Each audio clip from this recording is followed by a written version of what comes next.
Herzlich willkommen zur Vorstellung des Reinigungstools für ein Spartherm Varia FDH mit Wassertasche. Weil ich das immer als besonders schwierig empfunden habe, die Wassertasche sauber zu machen, habe ich mir hier ein entsprechendes Instrument gebaut, ein entsprechendes Reinigungstool, um die Wassertasche entsprechend zu reinigen. Ich habe also eine Teleskopstange, also einen Teleskophalter, wenn man so will, bestellt, den ich bei mir einklemmen konnte, und habe eine sogenannte Doppelschelle installiert.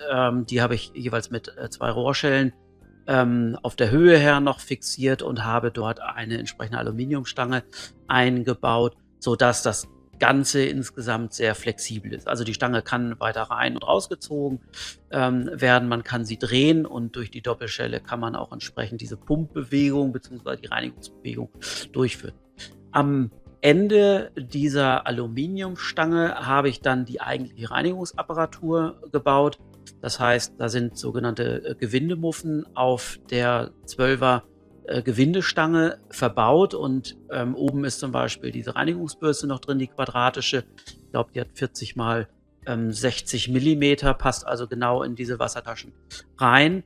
Und darüber hinaus habe ich diese Gewindestange mit einer Feder an der Zugstange befestigt, sodass sie auch entsprechend hält. Also heißt insgesamt, dass die Apparatur kann in den jeweiligen Reinigungszug oder in den Zug der Wassertasche eingeführt werden, und durch die Hebelwirkung kann recht einfach dieser jeweilige Zug dann gereinigt werden. Man muss natürlich jeweils den Zug neu ansetzen. Also man kann 3, 4 Mal das reinigen, ohne dass es rausfällt. Das muss man ein bisschen ausprobieren.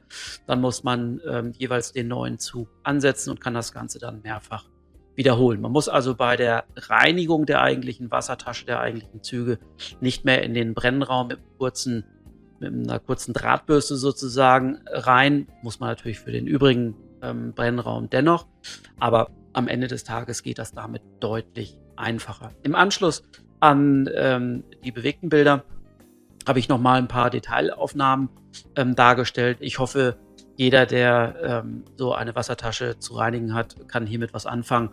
Und sollte es noch Rückfragen geben, gerne einfach nachfragen. Dann kann ich eine Detailliste von den Materialien, die ich verwendet habe, gerne auch nochmal zeigen. Also, ich freue mich über einen Daumen hoch. Bis dahin. Tschüss, euer Thorsten.